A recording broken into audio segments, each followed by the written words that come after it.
भूतले श्रीमते भक्ति वेदांत स्वामी इति नामिने। नमस्ते सरस्वती देवे गौरवाणी प्रचारिणे निर्विशेष शून्यवादी पाश्चात्य देशतारिणे। नमस्ते सरस्वती देवे गौरवाणी प्रचारिणे। जय प्रभुपाद। निर्विशेषा शून्यवादी पाश्चात्य देशतारिणे। जय श्री कृष्ण चैतन्य प्रभु नित्यानंद श्री अद्वैत गदाधर श्रीवासादि गौर भक्त वृंद। हरे कृष्णा कृष्णा कृष्णा हरे हरे हरे राम राम राम हरे हरे। हरे कृष्णा कृष्णा कृष्णा हरे हरे हरे राम राम राम हरे हरे। हरे कृष्णा कृष्णा कृष्णा हरे हरे हरे राम राम राम हरे हरे हरे कृष्णा कृष्णा कृष्णा हरे हरे हरे राम राम राम हरे हरे। जय प्रभुपदा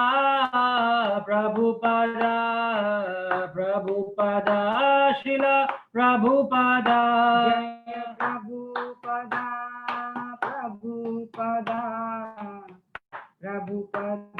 जय प्रभुपदा। गुरुदेव जय गुरुदेव। जय गुरुदेव।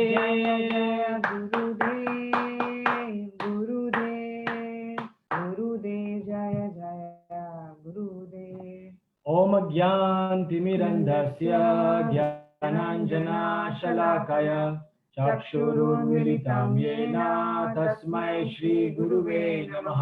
नमः ओम विष्णुपदाय कृष्णपृष्ठाय भूतले श्रीमते भक्तिवेदांत स्वामी इति नामिने। नमस्ते सरस्वती देवे गौरवाणी प्रचारिणे निर्विशेष शून्यवादी पाश्चात्य देशतारिणे। वाञ्छाकल्पतरुभ्यश्च कृपा सिन्धुभ्य एव च पतितानां पावनेभ्यो वैष्णवेभ्यो नमो नमः। नमो महावदन्याय कृष्ण प्रेम प्रदायते कृष्णाय कृष्ण चैतन्य नामिने गौरद्विषे नमः। हे कृष्णा करुणा सिंधु दीनबंधु जगतपते गोपेश गोपिका कांत राधा कांत नमोस्तुते। तप्त कांचन गौरांगी राधे वृंदावनेश्वरी वृषभानुसुते देवी प्रणमामि हरिप्रिये। जय श्री कृष्ण चैतन्य प्रभु नित्यानंद श्री अद्वैत गदाधर श्रीवासादि गौर भक्त वृंद। हरे कृष्णा कृष्णा कृष्णा हरे हरे हरे राम राम राम हरे हरे। हरे कृष्णा। हमें ये एक्स्ट्रा बोनस सेवा मिलने का आनंद है। आज के दिन वापस हम आपकी सेवा करने का सौभाग्य मिल रहा है, और आज के दिन तय किए के अनुसार हम केवल प्रश्न और उत्तर ही करेंगे। तो हमारे जो कोऑर्डिनेटर्स हैं रुचिर गौर प्रभु और माता जी ब्रज वल्लभी माता जी, और हमारे राधाचरण प्रभु, वो लोग कोऑर्डिनेट करेंगे क्वेश्चन आंसर्स, और जो भी प्रश्न पूछेंगे उसका हम उत्तर देने का प्रयास करेंगे। सो रुचिर गौर प्रभु, आप तैयार हो प्रश्न के साथ? Yes, Prabhuji. बढ़िया। So the first question You can begin now. is by Prabhuji. Sorry, if I'm going to get married, is it okay to marry a non-devotee? As an initiated devotee, my spiritual master recommends to marry a devotee girl only. What are the problems if we marry a non-devotee girl? तो जैसे प्रश्न है कि आप initiated devotee हैं और आपको विवाह किसके साथ करना चाहिए, डिवोटी के साथ करना चाहिए कि नॉन डिवोटी के साथ करना चाहिए, और आपके गुरु महाराज जो हैं विवाह की बात आती है तो ये पूरा जो आपके जीवन भर साथ में रहने वाले आपके पार्टनर हैं, तो ऐसा नहीं है कि ये सिर्फ थोड़े दिन की बात है, और आप उनके साथ सब कुछ शेयर करने वाले हैं। तो दोनों के कि जब डिवोटी के साथ अगर आप विवाह करते हैं तो एडवांटेज क्या होता है कि आपकी स्पिरिचुअल लाइफ के लिए आपकी जो जिम्मेदारियां हैं, जैसे आपकी साधना है, आपके प्रोग्राम्स हैं, आपको यात्रा में जाना है, तो कुछ भी सेवा करना है, तो उसके लिए आपको बहुत सपोर्ट मिलेगा। और एट द सेम टाइम एक अगर आपको कुछ डिस्कशन भी करना है, आपका जो पॉइंट स्पिरिचुअल लाइफ का जो पॉइंट है वो समझने के लिए आपके जो पार्टनर है वो तैयार है। प्रॉब्लम कब आ सकती है कि जब आप दोनों डिवोटी हैं लेकिन भिन्न कल्चर में से आते हैं। जब भिन्न कल्चर में से आते हैं तब वो बहुत डिफरेंट हो जाता है, क्योंकि कई बार साउथ इंडियन डिवोटी प्रभु जी की विवाह अगर नॉर्थ इंडियन डिवोटी से हो गई, लड़की के साथ हो गई, तो कभी कभी डिफिकल्ट हो सकता है, लेकिन ऐसा नहीं इम्पॉसिबल है। तो गौर किशोरदास बाबा जी महाराज बताते हैं कि बहुत बड़ा सौभाग्य है अगर आपको एक डिवोटी पत्नी मिलती है, क्योंकि वो आपके जीवन भर आपकी जो भक्ति है उसमें आपका साथ दे सकती है। जो नॉन डिवोटी है, अगर आप डिसाइड करते हैं कि नहीं मैं नॉन डिवोटी के साथ विवाह करूंगा, तो आपको डिफिकल्टीज आती है, वो पहले से ध्यान में रखना पड़ेगा, क्योंकि उनको आपके कल्चर के बारे में पता नहीं है, आपके 4 नियमों के बारे में पता नहीं है। तो अगर उनके साथ भी आप विवाह करना चाहें तो उनको डिटेल में पहले बताना पड़ेगा, क्योंकि तो ही वो समझ पाए। पालन करते हैं, मैं मूवी देखने को नहीं जाता हूँ, हम हर संडे मंदिर जाते हैं, और ये सेवा करते हैं, जो अलग अलग चीजें जो एज ए नॉर्मल डिवोटी हम करते हैं, जब उनको पता नहीं है तो उनके लिए लाइफ बहुत ही डिफिकल्ट हो जाता है, क्योंकि उनके लिए विवाह का जो मीनिंग जो है वो बहुत ही भिन्न है। और आजकल लड़कियां जो हैं वो भी बहुत स्मार्ट हैं। ऐसा नहीं है कि उन्होंने जो पहले के जैसे कि जो अपने आते थे और जो बोला फैमिली में एकदम एडजस्ट होकर तैयार हो गए, जैसे आप बोलेंगे ऐसा करेंगे, ऐसा नहीं होता है। इसलिए मेरे हिसाब से आप फिर भी डिसाइड कर सकते हैं, लेकिन मेरे हिसाब से अगर एक डिवोटी पार्टनर मिलती है तो जीवन में बहुत फर्क पड़ता है, आध्यात्मिक रूप से, मानसिक रूप से। आप कुछ भी आपका शेयर करना है तो कर सकते हैं, as a friend devotionally share कर सकते हैं। हाँ, उसमें बहुत प्रॉब्लम हो सकते हैं, लेकिन वो प्रॉब्लम जो आप एडजस्ट कर सकते हैं, अगर आपको राइट पार्टनर, डिवोटी पार्टनर मिले और राइट कल्चर और राइट गाइडेंस मिला। तो मेरे हिसाब से ज्यादा प्रेफर करना चाहिए कि आप एक डिवोटी के साथ ही विवाह करें। और दूसरा एक समझिए, हर एक गुरु महाराज जब वो दीक्षा देते हैं, तो उनके लिए जो उनके शिष्य हैं वो उनके खुद के पुत्र और पुत्री हैं। तो जो सन्यासी है, गुरु महाराज है, वो अपनी पुत्री का ध्यान नहीं रख सकते। तो बहुत बार बहुत सारे सन्यासी गुरु बोलते हैं कि अगर आप मेरे एक पुत्री का ध्यान रखेंगे, अगर उसके साथ विवाह करेंगे तो उसे बहुत मदद हो जाती है, क्योंकि अगर डिवोटी लड़का है और नॉन डिवोटी लड़की के साथ विवाह करता है तो बहुत बार ऐसा होता है कि वो शायद लड़की डिवोटी बन जाएगी, लेकिन अगर एक डिवोटी लड़की है और उसका विवाह नॉन डिवोटी के साथ हुआ तो उसके लिए डिवोशनल प्रैक्टिसेस बहुत डिफिकल्ट हो जाता है। नहीं, और आजकल आई मीन एक स्कूल ऑफ थॉट बन गया है, मैं भी अपने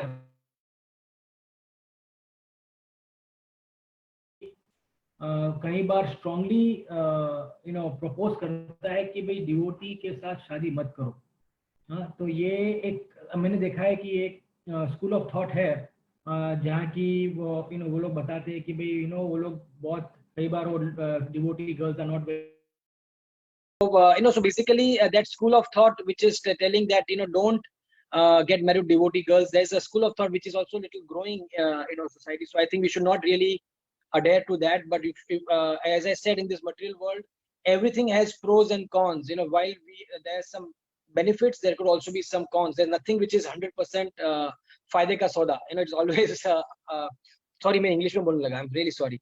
तो हमको ये समझना है कि भाई दोनों चीजों में फायदा भी होता है, थोड़ा तकलीफ हो सकती है, बट स्पिरिचुअली अगर डिवोटी गर्ल के साथ शादी करे और सब अच्छा बाकी सब चीज मैच हो रही है तो ये बेटर है. This is our opinion. Second question Prabhu. Very good. So the second question is how to come back to a good relationship after a physical abuse and a mental torture.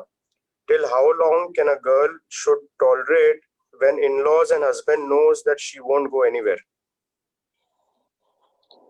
Yes, yesterday also we had a similar type of question, and what I understand is that if she wants to continue the marriage and she really wants to progress together, if both of them are devotees, then they need a help of a mentor or a counselor, because there is definitely a serious problem, and that problem needs to be discussed. Also, if after discussion, if things improve, then still the memories of abuse are many times haunting in the mind of the girl. So what she needs to do is that, okay, we disapprove certain acts, but we do not disown. And there's a statement that you can disapprove, but you cannot disown. Krishna also does that. And so many times devotees do make mistakes, but he disapproves those acts. Like Ajami did a mistake, Indradev made a mistake, Brahmaji made a mistake. But we don't disown. So we must understand that it might be very difficult, but as a devotee, sometimes we need to forgive also. I say that in any relationship, 5 more things. Oh, sorry, मैं English में बोल रही हूँ, sorry. बहुत जरूरी है कोई भी रिलेशनशिप में कि 5 जो चीज है. कभी कभी हम देखते हैं कि गलती हो जाती है, तो गलती को हमें सोचना चाहिए कि अगर गलती हो गई है तो उसे क्षमा करना चाहिए. शायद हमें वो गलती को हम मानते नहीं, अप्रूव नहीं करते हैं, लेकिन उसका मतलब ये नहीं है कि हम त्याग कर दें उस व्यक्ति का. भगवान श्री कृष्ण भी देखते हैं कि वो अगर कोई भक्त जब गलती करता है तो वो समझते हैं कि गलत है, लेकिन उसे डिसोन नहीं करते, उसको छोड़ नहीं देते हैं, जैसे कि अजामिल के साथ हुआ. इवन ब्रह्मा जी और इंद्रदेव जो बहुत बड़े भक्त हैं भगवान के, इतने बड़े पोस्ट पर हैं, फिर भी उनसे गलतियां हो गई. ब्रह्म विमोहन लीला है, या तो गोवर्धन लीला है, या तो फिर जब कृष्ण और सत्यभामा, तो सत्यभामा को पारिजात वृक्ष चाहिए था, फिर भी इंद्र भगवान को पता है कि ये सुप्रीम सबसे बड़े पूर्ण पुरुषोत्तम भगवान है, फिर भी उनके साथ गलती हो गई, लेकिन भगवान ने उनका त्याग नहीं किया. तो ये एक भक्त के जीवन में, एक विवाह जीवन में बहुत इंपॉर्टेंट है कि हम डिसअप्रूव कर सकते हैं. हम उस चीज गलत है वो बोल भी सकते हैं, बता भी सकते हैं, मान भी सकते हैं, लेकिन इसका मतलब ये नहीं कि हम उस व्यक्ति का त्याग करें. जैसे कभी बताया, to hate the sin not the sinner. क्षमा जो है वो बहुत इंपॉर्टेंट है. ऐसे बताते हैं रिलेशनशिप में 5 जो चीज है वो सबसे इंपॉर्टेंट है. कल जैसे हमने बताया एप्रिशिएशन, दूसरा प्रशंसा करना, एनकरेज करना, दूसरा है उत्साह. कई बार पति पत्नी के संबंध में ऐसा होता है कि एक भक्ति में बहुत आगे और एक भक्ति में नहीं है, तो दूसरे को, और कभी भी कुछ भी हो सकता है, आज पति भक्ति में उत्साही ज्यादा है, पत्नी कम है, कल थोड़े समय में बाद ऐसा भी हो सकता है कि पत्नी ज्यादा उत्साहित है और पति कम उत्साही है. तो दोनों को एक दूसरे को प्रेरणा देनी बहुत जरूरी है. तीसरा मान देना, रिस्पेक्ट, एप्रिसिएशन, एनकरेजमेंट, रिस्पेक्ट. ये 3 जो है, और रिस्पेक्ट जैसे बोलकर दिखाते हैं या तो फिजिकली दिखाते हैं, मान देकर। और चौथा है टॉलरेट। कुछ चीजें जो ऐसी हैं जो हम कभी चेंज नहीं कर पाएंगे, तो उनको हमें सहन करनी पड़ेगी। कई कई बार सहन करने के बाद देखते हैं, अगर हमारे पास कुछ ऑप्शन नहीं है तो उसे सहन करते हैं, थोड़े समय बाद वो सिचुएशन भी बदली हो जाती है। जैसे मैंने कल बताया, बहुत सारे ऐसे एग्जाम्पल है, स्त्रियां बहुत सहन करती है, कई कई बार उनके पास कोई ऑप्शन ही नहीं है। माँ बाप का घर भी नहीं है और बच्चे हैं, कहाँ जाएंगे, कई बार उनका एजुकेशन नहीं है, अलग हो जाएंगे तो कैसे पैसा कमाएंगे। लेकिन it's a matter of time, situation कभी सेम नहीं रहती। और पांचवा है फॉरगिवनेस, क्षमा करना। गलती हो गई और अगर वो गलती मानने के लिए तैयार है व्यक्ति, वो समझ रहे हैं कि हाँ मेरी गलती हो गई, मुझे अभी पश्चाताप हो रहा है, और पश्चाताप होना मतलब वो गलती वापस दूसरी बार दोहराई नहीं जाएगी, तब हमें उसको क्षमा कर देना चाहिए। तो ये टॉलरेंस और क्षमा जो है वो बहुत बड़े गुण है। और हम देखते हैं कि ये दो गुण जब हमारे जीवन में हम अपनाते हैं तो आध्यात्मिक जीवन में भी बहुत अच्छी प्रगति करते हैं। ये है कि जो जो प्रश्न है और जो माता जी जो सिचुएशन में जा रही है, ये डेफिनेटली बहुत ही कठिन और डिफिकल्ट सिचुएशन है। पर खाली और हमें हम अभी अगर जो भी हम आंसर देंगे वो केवल एक we are just observer, we are not going, हम वो सिचुएशन जा नहीं रहे हैं।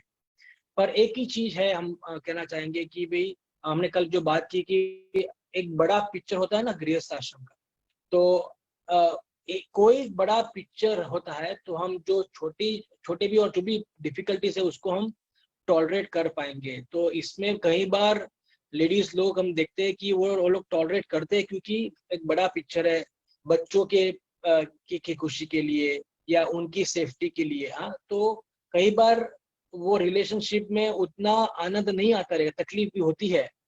बट कई बार हमको दो चीज कंपेयर करनी है जिसमें कम तकलीफ होगी। तकलीफ दोनों में है। देखो जो डिसीजन लेते हैं हम कई बार अच्छा और बुरा, हाँ, तो नेचुरली हम अच्छा का डिसीजन लेंगे।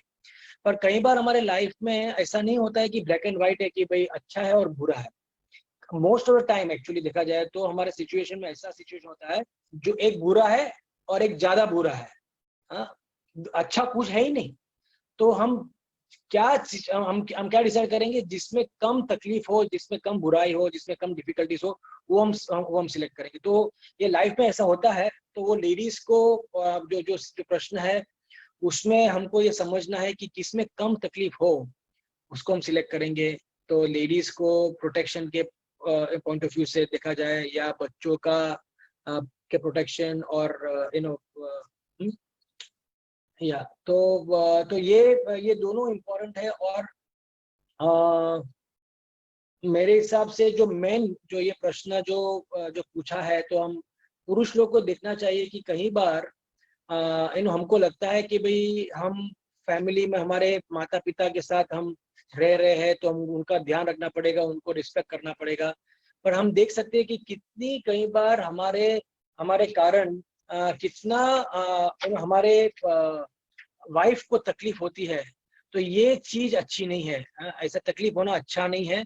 हमको भी बहुत ही we have to be very बहुत ही कॉन्शियस रहना चाहिए कि हमारी जो पत्नी है उनको ये तकलीफ ना हो। तो पूरा घर का वातावरण ऐसा हो कि भाई माता पिता को भी रिस्पेक्ट हो और पत्नी का भी रिस्पेक्ट हो। क्योंकि मैंने आपको बताया था कि जिस घर में पत्नी की अब्यूज होती है, जिस घर में पत्नी का रिस्पेक्ट नहीं होता है, डिफरेंस ओपिनियन हो सकता है, हाँ, मतभेद हो सकता है, बट मनभेद नहीं होना चाहिए। तो जिस घर में माता पिता का रिस्पेक्ट पत्नी का रिस्पेक्ट नहीं होता है, वहां लक्ष्मी देवी ठहरती नहीं है, वहां लक्ष्मी देवी का निवास नहीं होगा। तो अगर आपको लक्ष्मी देवी आपके घर में निवास करने की आवश्यकता है तो वो कारण से भी पत्नी को रिस्पेक्ट करना आवश्यक है, बहुत जरूरी है ये।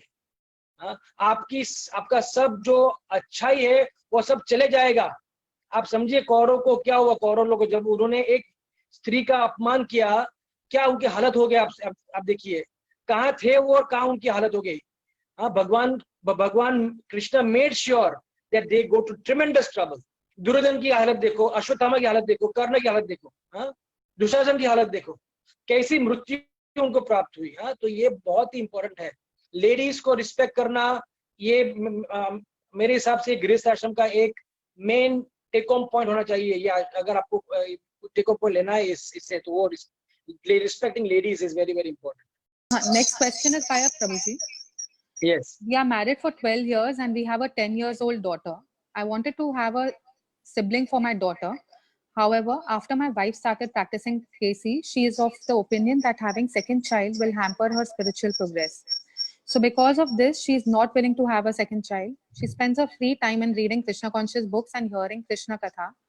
I want to know if this approach in life is correct, or shall we call it selfish approach?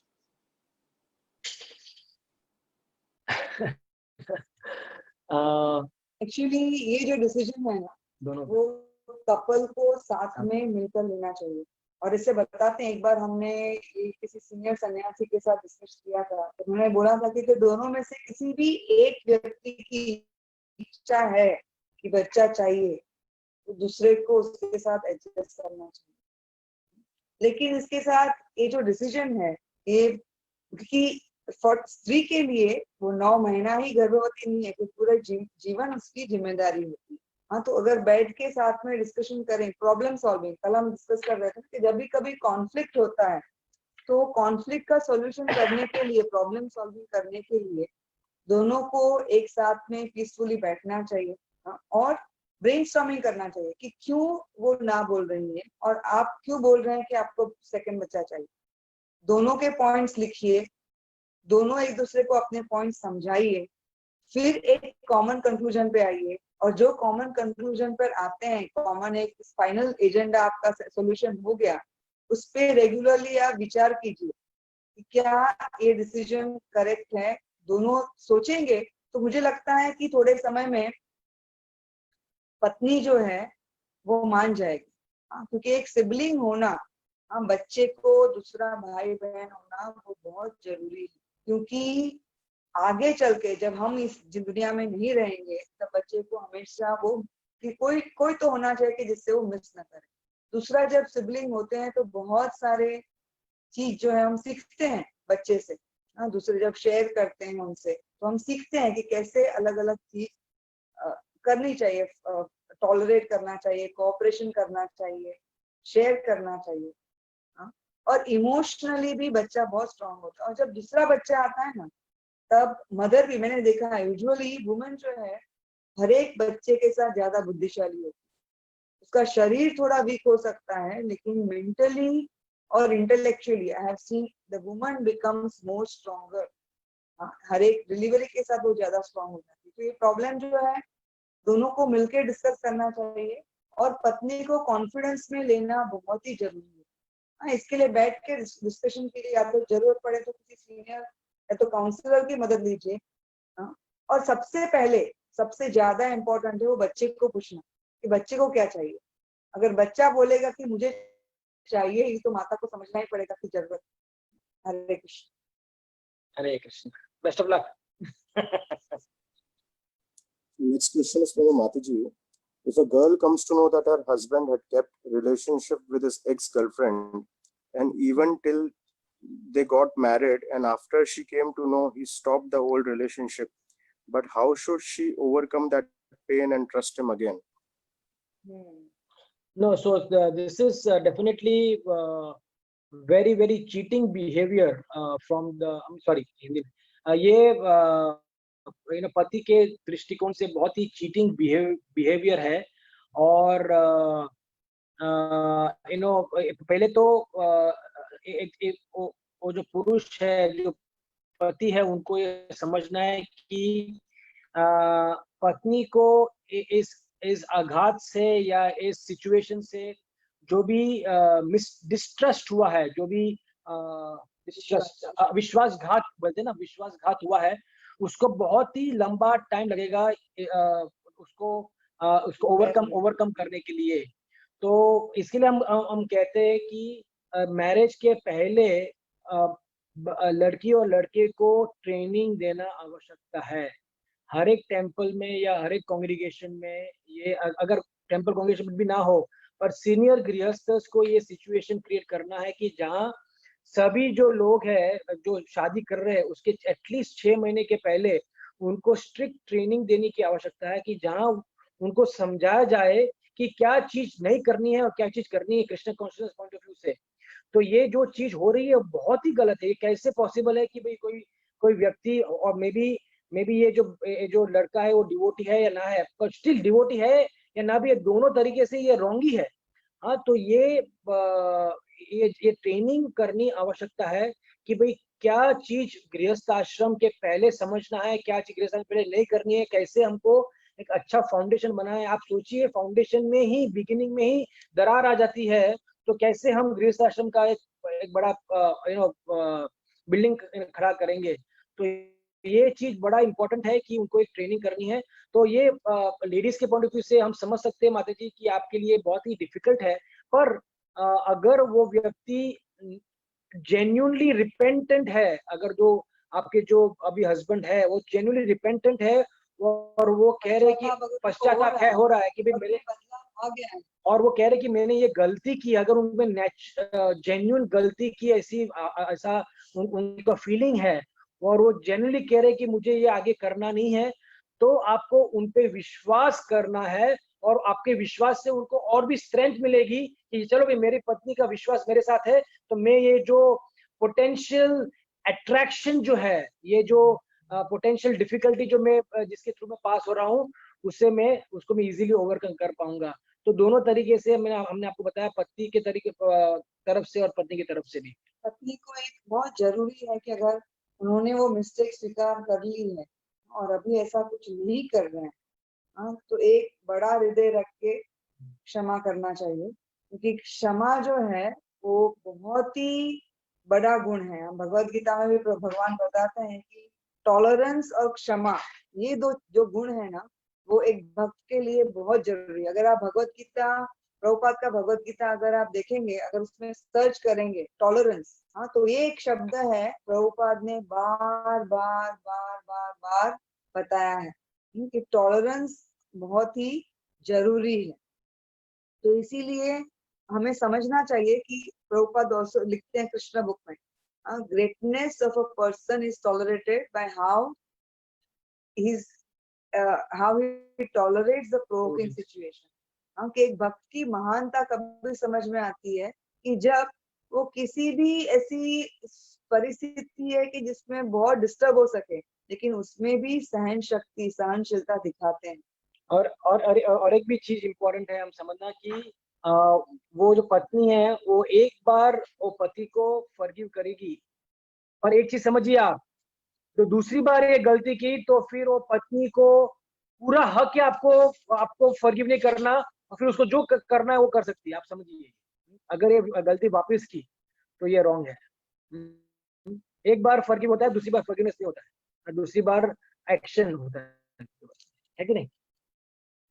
If the talk many times end up in conflict talk, we tend to avoid the talk itself or do just transactional talk. But it's not the solution. Is there any way to improve to friendly talk? इसीलिए हमारे दिन में ना जो हमारा समय है, वो समय का प्रॉपर डिविजन होना चाहिए। कि कॉन्फ्लिक्ट टॉक जब बहुत बढ़ गए हैं, उसका मतलब हमारा डिस्टेंस जो है वो बहुत बढ़ गया है। तो ओवरऑल पिक्चर देखना बहुत जरूरी है कि इस विवाह में हमें टीम बनकर अगर काम करना है तो फ्रेंडशिप टॉक करना ही पड़ेगा। तो कई बार वो फ्रेंडशिप टॉक है, उसके लिए समय निकालना पड़ता है। हाँ, कहीं पे आप बाहर जाइए और तो फिर इवनिंग में ऐसा प्लान कीजिए कि आज इवनिंग में हम जाएंगे और कहीं पे डिस्कस करेंगे, और उसमें सबसे पहले लिखेंगे कि जब फ्रेंडशिप टॉक का समय है तभी कॉन्फ्लिक्ट नहीं करेंगे। हम एक एग्जांपल बताना चाहूंगी कि एक कपल था, उनका कभी उनके सास की वजह से बहुत प्रॉब्लम होता था। हाँ, तो जब एक दिन उन्होंने डिसाइड किया कि नहीं, आज शाम को हम लोग साथ में जाएंगे घूमने को। जैसे ही घूमने को निकले गाड़ी में, 5 मिनट में सास का फोन आ गया। तो पतिदेव ने फोन उठा लिया और 20 मिनट तक वो बातें करते रहे। तो उसके बाद जैसे उन्होंने फोन रखा, पत्नी इतना गुस्से थी, बोले आपने आधा टाइम तो मेरा पूरा आपने बिगाड़ ही दिया, आपने क्यों ये फोन उठाया? तो वो बोले कि मैं क्या आप उनके सामने फोन काट दूं क्या?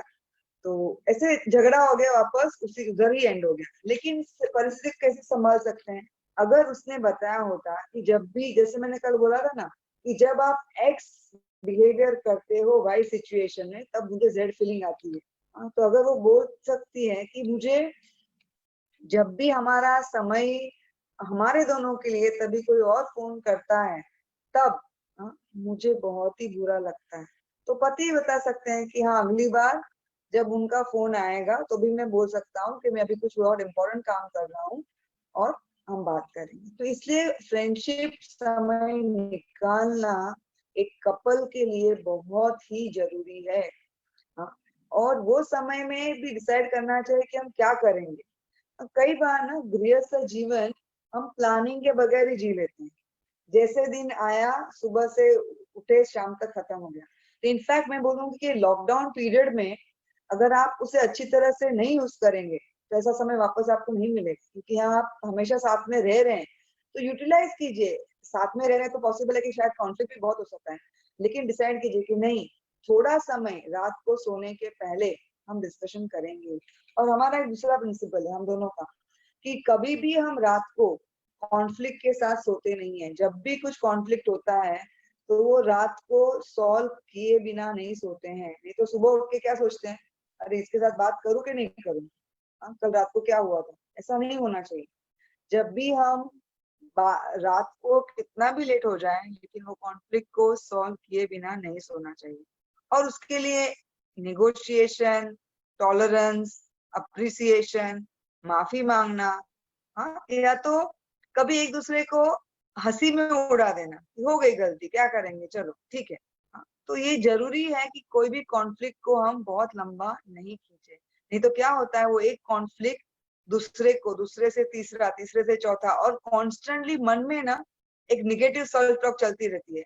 उसके बाद अगर कोई सामने वाला व्यक्ति कुछ अच्छी भी चीज करने जाएगा तो भी वो कॉन्फ्लिक्ट के माइंडसेट की वजह से हम उसे निगेटिव ही समझते हैं। इसीलिए कॉन्फ्लिक्ट को लंबा नहीं खींचना चाहिए, क्योंकि आपके हेल्थ के लिए भी अच्छा नहीं है। मेंटली और फिजिकली आप लंबा ऐसे नहीं जीवन जी सकते, बहुत जल्द आपको बहुत सारे डिसीज हो जाएंगे। इसके लिए अच्छा है कि गृहस्थ जीवन एक आनंद का जीवन होना चाहिए, जिसमें साथ में मिलके खुशी से हमें बहुत सारी चीजें करनी है। और इसका प्रभाव बच्चों पे भी बहुत पड़ता है। बच्चों को समझ आता है, बच्चे छोटे भी होते हैं तो उनको समझता है कि मम्मी पापा के बीच में कुछ प्रॉब्लम है। तो इसीलिए कॉन्फ्लिक्ट को चाहे तो बढ़ने के बदले, उसको लंबा खींचने के बदले, आप कहीं एक ब्रेक ले लीजिए, 2 घंटा बाहर चले जाइए, गार्डन में जाइए, या तो घूमने को जाइए, या तो फिर घर में एक रूम में बैठ के उसे सॉल्व करने की कोशिश कीजिए। If mother and wife, okay, yeah, so-called rules and understanding, rules, conflict, rules uh-huh, and understanding conflict each other, uh-huh, what do okay, we do? What do we do? Okay, तो देखो एक चीज, इसमें ये एक ये भी ट्रेनिंग का एक पॉइंट है कि भाई कभी जो लड़कियां जो शादी करने वाला है, अभी जो शादी होगी तो अलग बात है। तो हम दो तरीके से इसका आंसर करेंगे। जो अगर शादी के पहले वो लड़का अगर क्लियर कट उनको उसको पता है कि भाई अभी शादी के बाद मेरी वाइफ मेरे घर पे आने वाली है, साथ में हम लोग रह रहे हैं, तो वो लड़के को वो क्लियरली इन्फॉर्म करना है, डिस्कस करना है अपने पेरेंट्स के साथ, खास करके अपने मदर के साथ, कि देखो भाई एक लेडी भी यहाँ आने वाली है और मेरा संबंध उनके साथ भी उतना ही घनिष्ठ है। तो हमको बहुत सारी चीजों का क्लैरिटी करना पड़ेगा कि भाई क्या चीज आप करेंगे, क्या चीज वो करेगी, कैसे आपके क्या रूल्स है, उसके क्या रूल्स है, वो समझना पड़ेगा। तो अगर ये चीज हुई नहीं है मैरिज के पहले, तो हो सके उतना जल्दी अगर हस्बैंड को ये चीज का मेजर रोल प्ले करना है इसमें, मदर इन लॉ उसकी माँ और उसकी पत्नी के बीच में ये इंपॉर्टेंट रोल प्ले करना है। क्योंकि एक चीज हमको समझना है कि उसकी माता के लिए, और जो हस्बैंड है, जो उसका पुत्र है, वो पुत्र कभी भी गलत नहीं होगा, कभी भी उसको तिरस्कार नहीं करेगी वो माता, क्योंकि उसके खुद का ही पुत्र है ना। पर वो माता के लिए वो जो डॉटर इन लॉ है वो तो बाहर से आई है, बराबर है। तो मिस्टेक अगर हो भी तो भी वो माता अपने पुत्र का मिस्टेक टॉलरेट करेगी, क्योंकि है तो भी मेरा पुत्र, मेरे पेट से आया हुआ है। तो वो द हस्बैंड को बहुत ही इंपॉर्टेंट रोल प्ले करना है इसमें। और हस्बैंड का मेन रोल क्या है, अगर दोनों डिवोटीज है तो एक मेन रोल है कि भी कैसे मैं मेरी वाइफ का जीवन कृष्ण कॉन्शियसनेस को प्रैक्टिस करने में कैसे उसको सपोर्ट करूं, ऐसे मैं उसको उसका एनवायरनमेंट बनाऊं मेरे घर पे, कि कैसे सब रूल्स जो है, जो भी ड्यूटीज है, जो भी रूल्स है, जो भी रिस्पॉन्सिबिलिटीज है, वो कैसे हम डिवाइड करें ताकि मेरी वाइफ की साधना, मेरी वाइफ का कृष्ण कॉन्शियसनेस इफेक्ट ना हो। और माता के साथ भी उसको वैसा व्यवहार करना है। कई बार हमने देखा है प्रैक्टिकली स्पीकिंग कि अगर कोई भी मिस्टेक माता पॉइंट करती है कि देखो ये कैसी लड़की है, तेरी बीबी कैसी है, तेरी ये जो पत्नी है वो कैसी है, या ऐसा करती है, तो अगर सब फॉल्ट अगर हस्बैंड लेता है ना, तो माता कुछ नहीं कर पाती है। तो बोलते कि हस्बैंड बोलते हाँ मैंने उसको कहा था कि ऐसे ऐसा करो, क्या प्रॉब्लम है। तो ये चीज बहुत इंपॉर्टेंट प्रैक्टिकल पॉइंट है। कई बार हमने भी ये प्रैक्टिस किया है कि अगर जो भी फॉल्ट है, कई बार हम दोनों कोई प्रोग्राम में जाते थे, माता पिता, संडे था तो हम प्रोग्राम से घर पे बहुत लेट आते थे, तो फिर फोन आता था, तो फोन मुझे नहीं करती थी मेरी माँ, फोन इसको करती थी। अभी तक नहीं है अभी तक नहीं आए आप लोग, क्या है संडे है, आप लोग अभी तक आए नहीं है, हम लोग इधर आपके लिए रुके हुए हैं। तो मैंने पहले से बताया था इसको कि भाई अगर कोई भी ऐसी बात है तो आप बिंदास बोल दो कि भाई मैं तो आने के लिए इच्छुक थी, मेरे को जाना ही नहीं था मंदिर में, पर क्या करे ये इन्होंने श्रीराम प्रभु ने कहा कि भाई यहाँ प्रोग्राम करो, तो क्या मैं क्या करूँ। तो फिर मैं फोन लेता हूँ कि हाँ मम्मी मैं आ रहा हूँ, मैंने कहा था कि क्या प्रॉब्लम है। तो उससे क्या होता है आप समझो, उससे क्या हो गया कि मेरी माता को पता चला कि भाई अगर प्रॉब्लम है तो ये बच्चे में ही प्रॉब्लम है, मेरे ही बच्चे प्रॉब्लम है, क्या करूं मैं, मेरा ही खुद का क्या बोलते हैं सिक्का खोटा है। ये तो अच्छी है। तो अपने फैमिली, अपनी माता के सामने अपनी वाइफ की इमेज अच्छी रखना प्रैक्टिकली, ये बोलते हैं ना कि दिस इज स्मार्ट बिहेवियर। गृहस्थ आश्रम में एक स्मार्ट बिहेवियर, कनिंग बिहेवियर नहीं बोल रहा हूँ मैं, कनिंग नहीं है, ये स्मार्ट बिहेवियर है जो वो जरूरी है, ताकि इनकी रिस्पेक्ट हम हमारे घर पे बनी रहे, क्योंकि हमारे लिए तो रिस्पेक्ट होना ही वाला, प्रेम होने ही वाला है, क्योंकि हम तो उसके पुत्र हैं, आप समझ रहे हैं। तो ये चीज करना जरूरी है कि प्रॉपर रूल्स और रेगुलेशंस हो, डिवीजन ऑफ वर्क हो, और अगर फॉल्ट्स भी है तो the husband should take the blame of the faults and not blame the wife. कई बार ऑपोजिट होता है, हस्बैंड सब फॉल्ट अपनी वाइफ पे फेंक देते हैं, तो wife is seen as a useless person. तो उनका जो भेद है, उनके जो गैप है, तो mother in law daughter in law का भेद बढ़ते बढ़ते बढ़ते बढ़ते बढ़ते तकलीफ किसको होने वाली है, आपको ही, हस्बैंड को होने वाली तकलीफ, क्योंकि वही बीच में पीसने वाला है। तो इडली का होता है ना उसमें तो पीसने वाला वही है। तो आपकी अच्छाई के लिए मैं बोल रहा हूँ, और ये practically it works. Next question. The next माता जी, question is, प्रभु जी, everybody is fine? yes, Prabhuji. And the next question is, how much a devotee Prabhuji is allowed to interact with other Matajis or ladies? What is the limit set according to the scriptures or under ISKCON?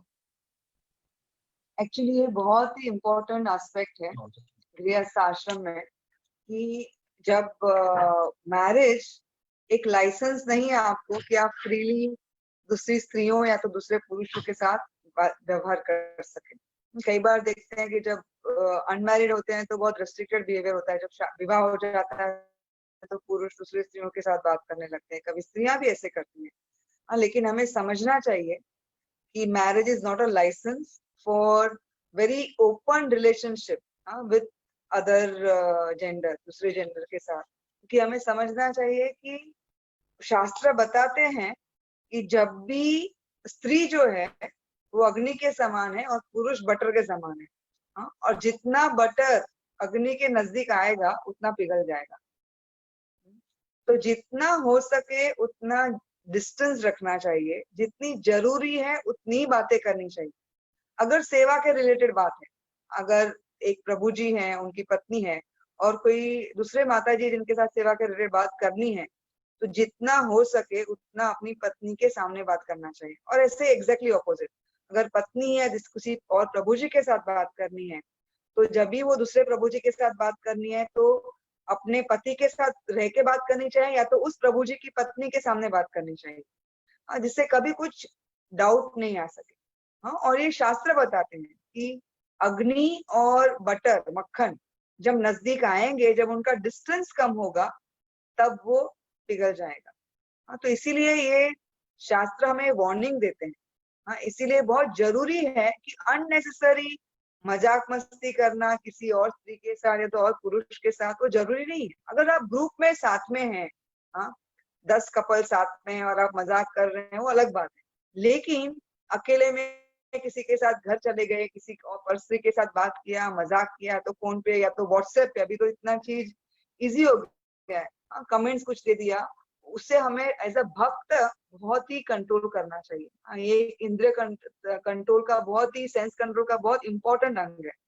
ऐसा नहीं है स्त्रियों को भी कि विवाह हो गया तो चलो किसी भी ब्रह्मचारी सन्यासी के साथ भी बात कर ली, उनके साथ भी बात करने की जरूरत नहीं है।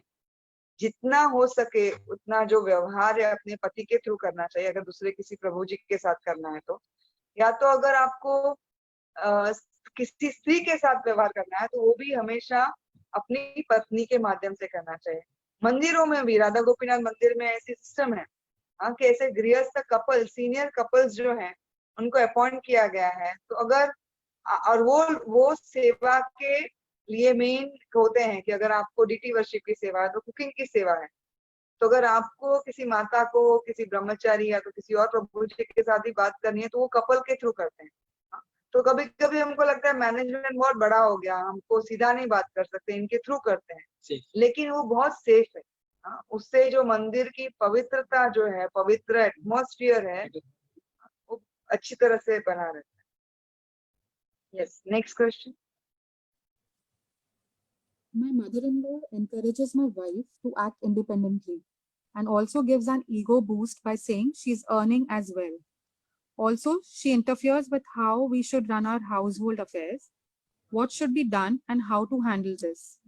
I make decisions after thinking through, and my wife needs instant decisions, how to avoid conflicts and make right decisions in such cases.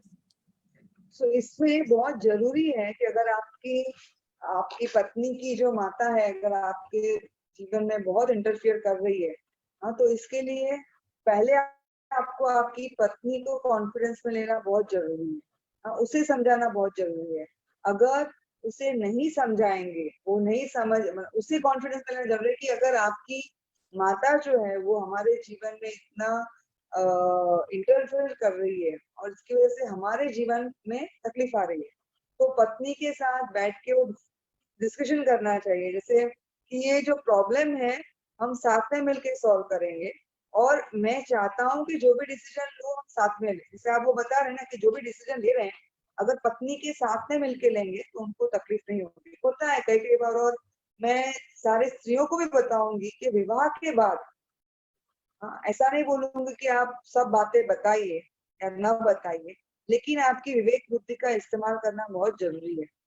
हमेशा अपने घर की, पति के घर की या तो पति के साथ जो हुई बातें हैं, अब वो हमेशा अपने मायके में बताने की जरूरत नहीं है, क्योंकि कई बार हम बहुत, अगर कुछ डिसीजन हमने गलत ले लिया, हम क्या बोले, अगर अपसेट हो गए हैं, और जब अपसेट होके हम अपने माता पिता को बात बताते हैं तो हम हमारे तरीके से ही बताने वाले हैं, हम हमारे हस्बैंड का पॉइंट ऑफ व्यू नहीं बताने वाले। तो कई बार हम तो थोड़ी देर में ठीक हो जाएंगे, हम हमारे पति को प्रेम भी करेंगे, लेकिन माता पिता के मन में एक अलग तस्वीर हो जाती है आपके पति के बारे में। तो वो आपको भी अच्छा नहीं लगेगा कि अगर आपके पति को वो गलत मानेंगे, और क्योंकि आप उनके पुत्री हैं, उनको हमेशा ऐसे लगे मेरी बच्ची ठीक नहीं है उसके ससुराल में। तो बहुत सोच समझ के आपको जो भी शेयर करना है आपके पति के घर के बाबत वो शेयर करने चाहिए। कई बार मैं देखती हूँ कि जो स्त्रियां होती हैं वो अपने पति के बारे में या तो अपने घर के बारे में अपनी फ्रेंड्स को भी बहुत बताती है, तो जरूरी नहीं है, एक गॉसिप के जैसा हो जाता है, वो भी नहीं करना चाहिए। तो अगर आप ऑलरेडी किसी पुत्री की माँ है तो आपको भी जानना चाहिए, दोनों पुत्री की माँ है तो पुत्र की माँ, कि जब विवाह हो जाता है तो विवाह के बाद हमको पति पत्नी को थोड़ी फ्रीडम देनी चाहिए, उनके हर एक डिसीजन में अपना नाक नहीं डालना चाहिए, क्योंकि अगर हम हर एक चीज में उनके अंदर आएंगे तो वो कभी सुधरेंगे नहीं, कभी अच्छे नहीं होंगे, और हम उनके जीवन जीने का जो आनंद है उसमें विघ्न बन जाएंगे। जैसे अगर आप भक्त हैं, सब लोग भक्त हैं, तो मैं हमेशा बताती हूँ कि जब वानप्रस्थ हो गए, पुत्र का विवाह हो गया, पुत्री का विवाह हो गया, तो उनके साथ आनंद से रहिए, लेकिन उनके विवाद में मत पड़िए ज्यादा, क्योंकि अल्टीमेटली क्या उनकी लाइफ होता है, उनका जीवन है। कुंती महारानी भी जब द्रौपदी विवाह करके आई तब बताते हैं कि आज से जो भी डिसीजन मेरे पुत्र लेंगे या तो डिस्कशन करेंगे, वो तुम्हारे साथ करेंगे, आज से मैं नहीं करूंगी। तो ये हक मैं आपको दे रही हूँ। तो इसी प्रकार से पति और पत्नी को भी समझना चाहिए कि ये रिश्ता जो है पति पत्नी का बहुत पवित्र और बहुत घनिष्ठ है। कई बार उसमें अनबन हो सकती है, लेकिन ये सारी अनबन हमको हमारे माता पिता को बताने की जरूरत नहीं है। हाँ, कभी जब एब्यूजिव बिहेवियर होता है, बहुत इनटॉलरेंट हो जाता है, जब बहुत खराब वातावरण है, तो ये बता सकते हैं, लेकिन हर छोटी चीज बताने की जरूरत नहीं है। और आपने बताया कि वो डिसीजन मेकिंग की बात की ना उन्होंने, तो ये हमको एक पॉइंट ये कहना चाहेंगे कि सभी एक्चुअली हम, ये तो पूरा सेमिनार है, पर यूजुअली 4 टाइप के लोग होते हैं, टाइप 1, टाइप 2, टाइप 3, टाइप 4। तो टाइप 1 की स्पेशल कैरेक्टरिस्टिक्स होती है, टाइप 2, टाइप 3, टाइप 4। तो हर एक व्यक्ति एक कॉम्बिनेशन ऑफ डिफरेंट टाइप्स होता है। यूजुअली 2 टाइप होती है, एक प्रोमिनेंट टाइप होता है और एक सेकेंडरी टाइप होती है। तो उसमें क्या है कि जो टाइप के व्यक्ति है, उस हिसाब से decision making will be different based on different types. कोई व्यक्ति तुरंत डिसीजन ले सकता है। यूजुअली टाइप 2 के जो लोग होते हैं, हम डिस्क्राइब करने के अभी डिफिकल्ट है, बहुत ही वास्ट सब्जेक्ट मैटर है, पर जो टाइप 2 के लोग हैं वो डिसीजन मेकिंग में बहुत फास्ट होते हैं। और अगर आप टाइप 2 के व्यक्ति हो और सामने वाले व्यक्ति अगर टाइप 3 के व्यक्ति है, तो टाइप 3 पीपल वो लोग ज्यादा टाइम सोचते हैं, बहुत बहुत डीप सोचते हैं और फिर डिसीजन लेते हैं। तो हमको ये समझना है, और इसके लिए एक पूरी एक पूरा सेमिनार है हमारा, तो वो तो डिफिकल्ट है करना, पर अलग अलग टाइप के लोग को हमको समझना है कि भाई ये टाइप के पर्सनालिटी टाइप है, और नेचुरली वो पर्सनालिटी है, तो उस प्रकार से ही वो बिहेव करेगी और करेगा। तो हमको ये समझना है कि भाई उनका ये पर्सनालिटी वो चेंज नहीं कर पाएंगे उसको, पर्सनालिटी को। तो ये जो 4 पर्सनालिटी है वो कफ, वात, पित्त और समझ, 4 जो आयुर्वेदिक के ऊपर ये निर्भर होता है। जो ये 4 पर्सनालिटी अलग अलग टाइप की होती है। तो इसके लिए हमको देखता है कि कई बार वाइफ और हस्बैंड के बिहेवियर बहुत विभिन्न होते हैं, बहुत डिफरेंट होते हैं। ये क्यों होता है? क्योंकि basically they are made of different types, प्रकृति अलग है उनकी। तो हस्बैंड अगर टाइप 1 का है और टाइप 3 की वाइफ है, तो अगर दोनों एक दूसरे को समझे कि भाई ओके टाइप 1 की क्या क्या कैरेक्टरिस्टिक्स है और टाइप 3 का क्या कैरेक्टरिस्टिक्स है, तो हम समझ पाएंगे कि भाई देखो ये टाइप 3 का ही कैरेक्टरिस्टिक है, तो वो ऐसे ही बिहेव करने वाला। तो हमको कंफ्यूजन नहीं होगा, हमको गुस्सा नहीं आएगा, क्योंकि ये हमको पता है कि भाई this is the traits of type 3। तो इसीलिए हमको ये समझना है। तो ये इसके लिए अगर जो भी पॉसिबिलिटी है, तभी हम इसके सेमिनार हम जब भी करेंगे, एडवर्टाइज करेंगे, तभी आप लोग अगर जो भी जिसको अटेंड करना है वो कर पाएंगे अटेंड। हम रुचिर गौर प्रभु को इन्फॉर्म करेंगे।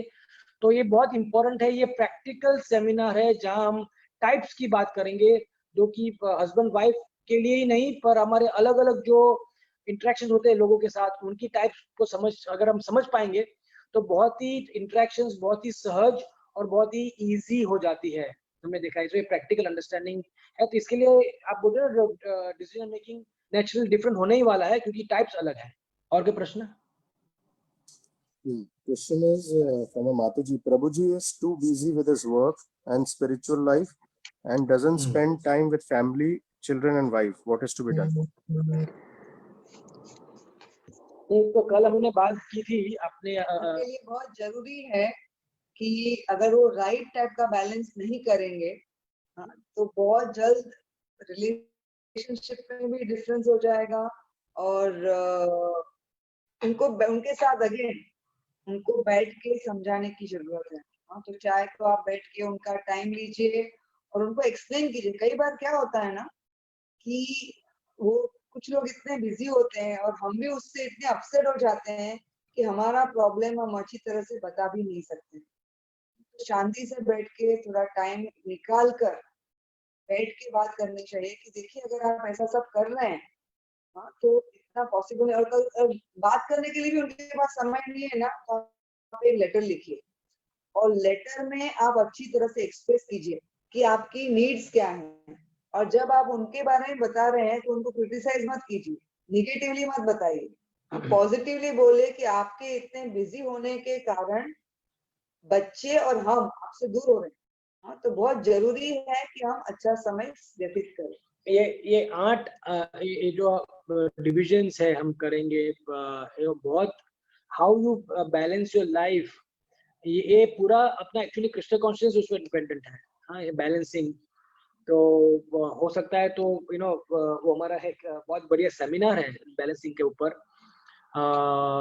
अगर मुमकिन हो तो हम करेंगे, आपको बहुत जरूरी पड़ेगा तो हम डेफिनेटली रुचि गौर प्रभु को, एक्चुअली वो सेमिनार बहुत ही जरूरी है गृहस्थों के लिए, बैलेंसिंग ऑफ लाइफ।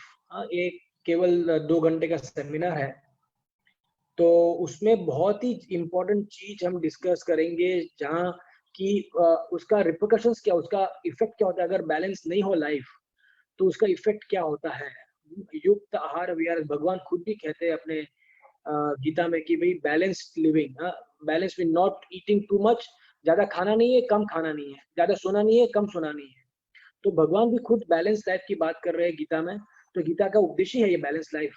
तो अगर कोई व्यक्ति ज्यादा ही करियर में, ज्यादा ही जॉब में है, तो ये पेनी वाइज पाउंड फुलिश कहते हैं ना इंग्लिश में, पेनी वाइज पाउंड फुलिश, कि भाई ये छोटी चीज के लिए बहुत मेहनत कर रहे हैं, बट बड़ी चीज जो फैमिली नहीं रही, हम जो मेहनत कर रहे हो, पैसे कमा रहे हो, फैमिली अगर खुश नहीं है तो मतलब क्या है उसको, तो पेनी वाइज पाउंड फुलिश हो जाता है ये। तो ये again this will be addressed in the seminar which we will do maybe whenever Ruchi wants. Question is, I'm a 21-year-old girl. As you said, girls should have qualities like tolerance and patience. In our generation, we highly lack these qualities. Please guide me how we can develop them. I remember, sometimes it is said that voluntarily accepting some tapasya, it's good for us. So you increase your tolerance by, sometime when you do some व्रत, एकादशी को आप अच्छी तरह से करोगे, इसमें सिर्फ पानी पीकर करेंगे तो सिर्फ फल खाकर करेंगे।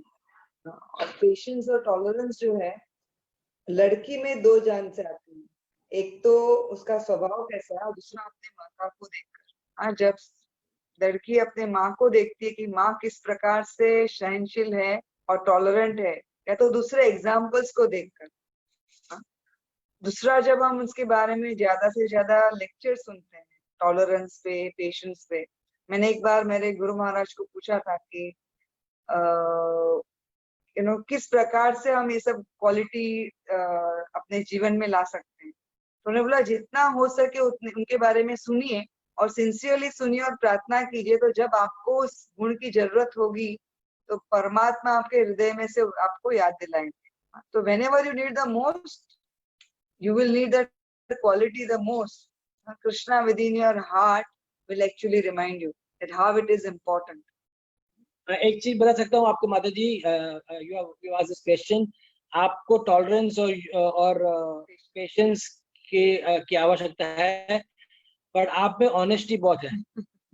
हाँ, तो ये चीज डेफिनेटली है कि आप ऑनेस्टली ये प्रश्न पूछ पा रहे हो, तो ये बहुत ही बड़ा गुण है।